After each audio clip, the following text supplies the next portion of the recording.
Outra pergunta. A gente passa por muitas situações adversas durante a nossa vida, né?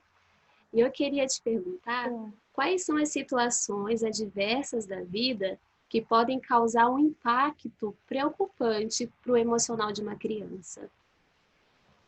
Tá. Eu acho que sempre quando existe, não sempre, né? Depende muito da criança. Mas no geral, quando existe uma mudança muito repentina na vida da criança, é legal a gente estar dando uma atenção maior para essa criança. O que seria uma mudança repentina para uma criança pequena, né? Às vezes uma mudança de escola, se era uma escola que ela já estava desde sempre, e aí vai mudar os amigos, vai mudar os professores, né? Uma mudança de cidade, eu já recebi uma criança que teve muitos problemas com essa mudança, começou a afetar a autoestima, começou a afetar alguns comportamentos, e a gente precisou ir trabalhando isso. Mas, no geral, eu não diria uma situação específica, porque às vezes o que é preocupante para um não é preocupante para o outro. Se ele tem uma capacidade maior de comunicação, mudar de escola para ele vai ser tranquilo, né? Do que se a gente for falar de uma criança que já é mais tímida, mais quieta. Então, eu acho que assim, mudanças muito grandes, muito rápidas, é legal a gente sempre conversar com essa criança, entender se está tudo bem, se ela está entendendo que mudança é essa, por que essa mudança está acontecendo, como que ela está processando tudo isso, para que ela não tenha assim, tantos prejuízos emocionais depois, durante o processo também, né? O diálogo ele é sempre muito importante, né?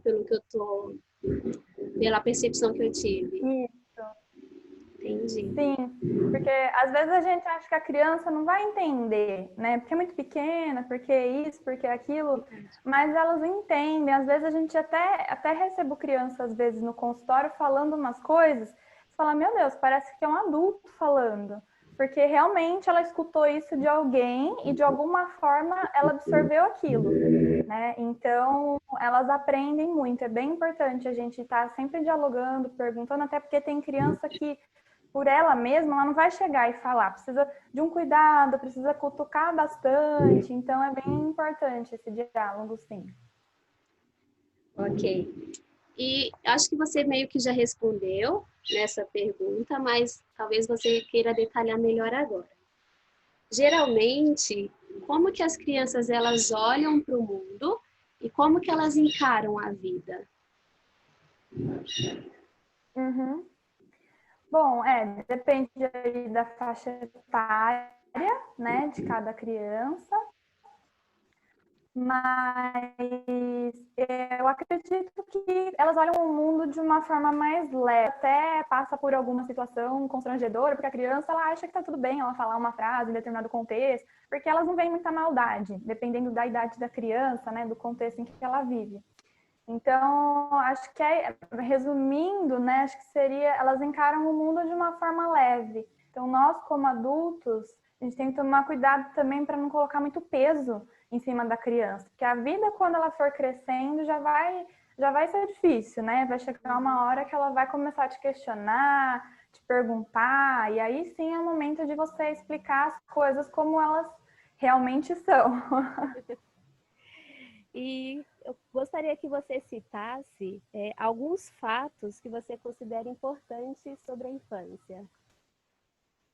Tá. Eu gosto muito de falar sobre a neuroplasticidade. A neuroplasticidade é a capacidade que o nosso cérebro tem de reter informações, então, de aprender coisas novas.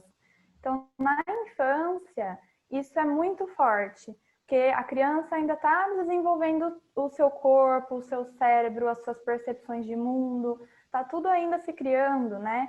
Então, é muito mais fácil, por exemplo, para uma criança aprender um novo idioma, aprender um jogo, do que às vezes um adulto. Quando o adulto vai procurar um inglês, um espanhol, um francês para aprender, ele aprende, mas ele demora muito mais, é um processo mais lento do que a criança, porque a criança ela tem uma capacidade muito grande de reter informações em pouco tempo. E isso é sensacional, né? e pode ser levado para o lado bom ou para o lado ruim. A criança pode aprender coisas boas e coisas ruins. Por isso que é legal a gente ficar bem atento a isso. E outra coisa que eu gosto muito também é a estimulação da criatividade. Isso tem que acontecer na infância, para que na vida adulta as chances dessa criança se desenvolver profissionalmente falando, acho que principalmente, né? Uma pessoa de sucesso, ela precisa ter criatividade, né? Você sai de uma sala, de uma formação acadêmica ou de algum curso com várias outras pessoas também. Então, para você se destacar, você tem que ter um diferencial. Então, quando a criatividade ela é desenvolvida, ela é estimulada desde a infância, isso é muito legal. Traz resultados a longo prazo, né? E como que eu faço isso? Não é deixar a criança lá no celular. Estimular a criatividade sentar com ela e brincar, estimular. Vamos montar uma história, vamos jogar um jogo, vamos inventar uma brincadeira nova, né? Porque é bom a criança ter esse tempo livre para ela também ter esse tempo de criar coisas, né? Além de fazer as atividades dela, as regras dela, o futebol, a natação, o balé, isso é bom também porque estimula a interação social bastante. Mas ela também tem que ter esse tempo livre para criar coisas, porque aí ela vai ser mais fácil para ela ao longo da vida lidar com situações que exigem essa criatividade, né? Pô, não consigo fazer isso, o que eu vou fazer agora? Né? Então, se ela já vem sendo estimulada desde pequenininha, ela vai conseguir lidar mais fácil com essas situações. Acho que são essas duas coisas. A neuroplasticidade e a criatividade. Que legal. Nossa, a gente já está quase finalizando já. Eu queria também te fazer uma pergunta. Crianças sem limites, sem disciplina, né? Elas podem ser um provável problema de saúde ou não? Crianças sem disciplina, você falou? Isso. Acho que não, depende do grau em que a gente está falando, né? Mas acho que, porque existe um limite muito sutil, né? Entre aquilo que a gente pode esperar de uma criança e entre aquilo que já está sendo uma coisa mais que foge um pouco daquilo que a gente espera. Então, por exemplo, é comum que uma criança não queira, às vezes, tomar banho na hora que a mãe fala, não quer guardar os brinquedos, né? Dá umas reclamadas, precisa falar várias vezes, né? Isso é comum, eu não diria que é um problema de saúde. É aí que entra a intervenção. É comum a criança fazer isso, mas não deve ser uma coisa que se continua a longo prazo. Para que isso não continue, a gente precisa intervir, precisa explicar. Aí, quando isso começa a ser demais, né, no sentido de que a criança começa a fazer muita birra, ela só consegue seguir as regras se ela tiver uma recompensa, ela não consegue entender o ponto de vista do outro, né?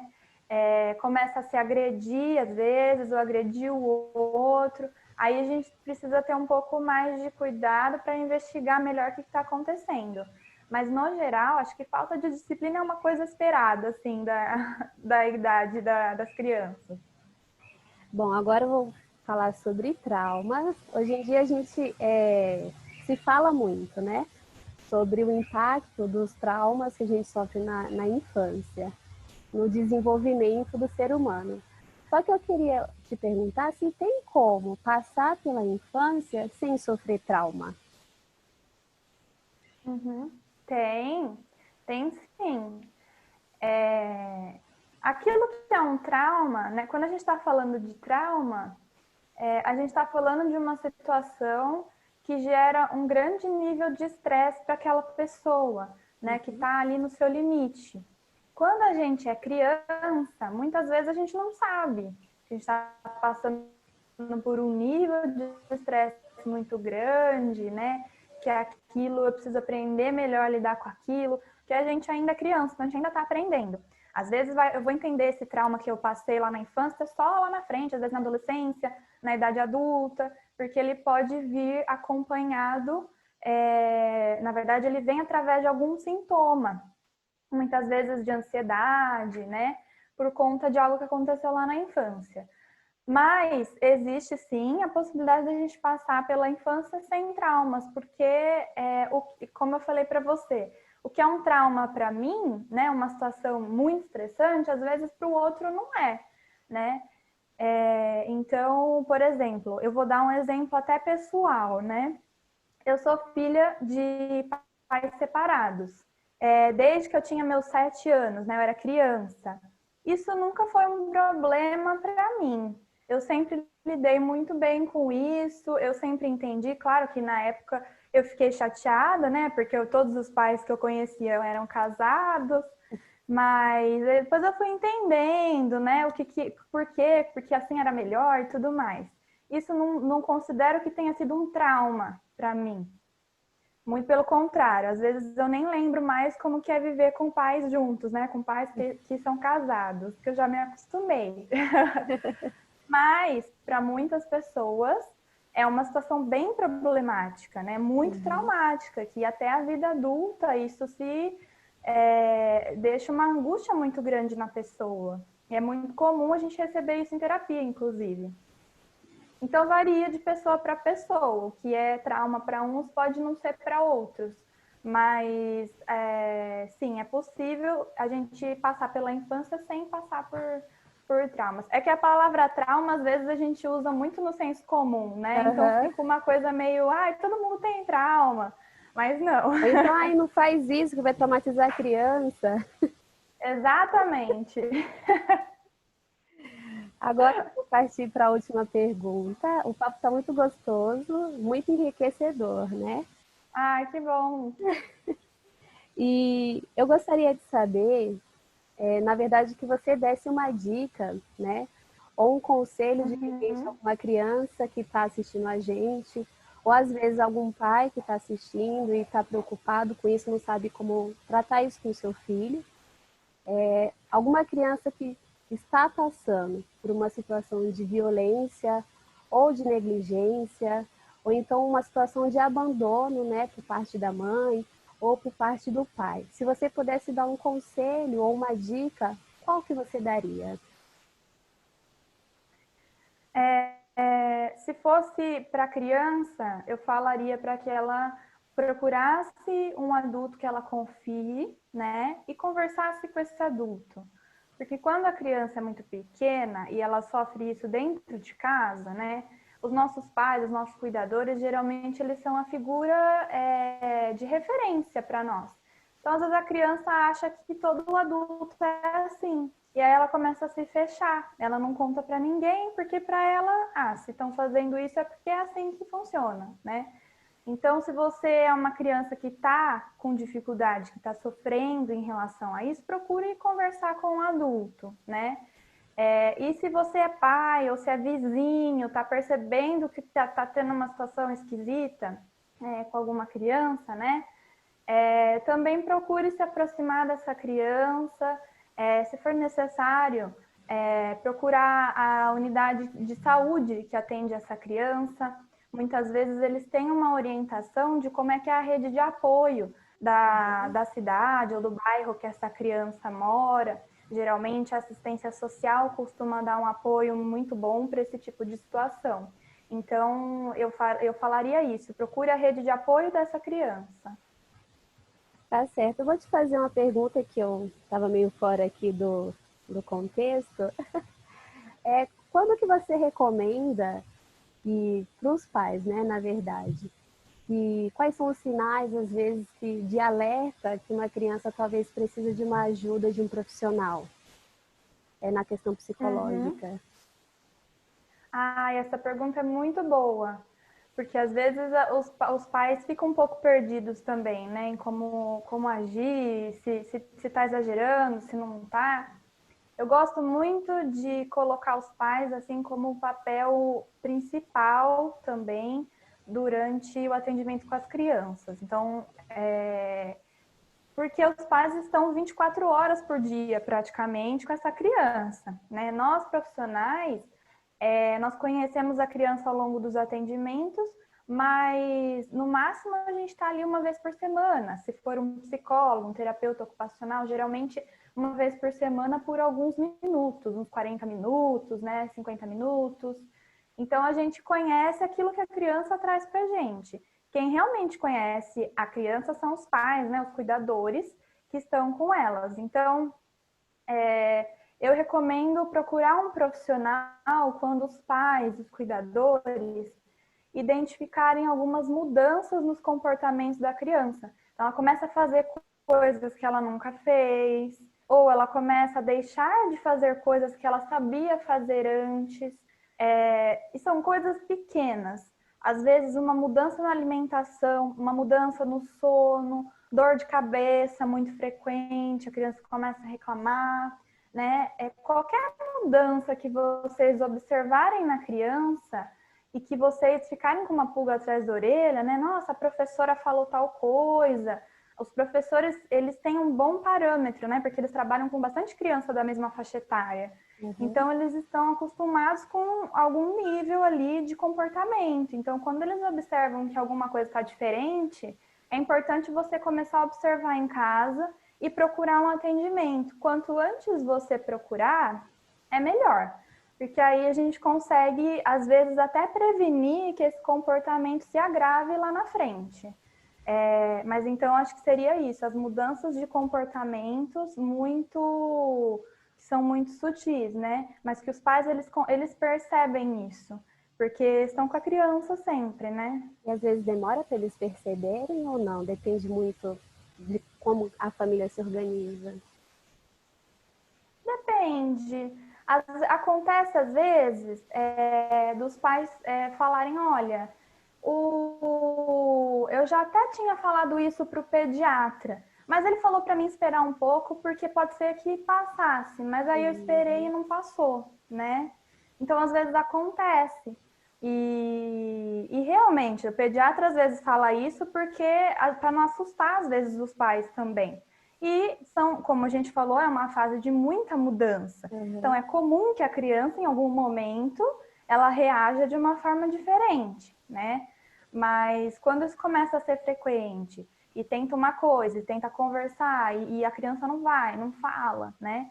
Aí a gente pode observar, porque inclusive pode até ser o que você falou, do trauma, né? A criança começa a dar esses sinais aí depois de alguma coisa que aconteceu. Um bullying na escola, uma mudança diferente na rotina, alguém que falou alguma coisa para ele na escola, né? Então, geralmente a gente acaba percebendo essas mudanças depois de alguma situação específica. Bom, então é isso. Foi muito gostoso o papo. Aprendi muita coisa também, muito interessante. Se vocês também gostaram, curta o vídeo, compartilha se vocês têm crianças em casa, ou de repente algum pai que está tendo alguma dificuldade, pai, mãe, compartilha. Vou deixar o contato da doutora Júlia aqui para vocês, caso vocês queiram entrar em contato, quiser tirar qualquer dúvida com ela. E é isso. Eu espero vocês no próximo vídeo. Um beijo. Muito obrigada pela participação. Imagina, eu que agradeço, estou à disposição.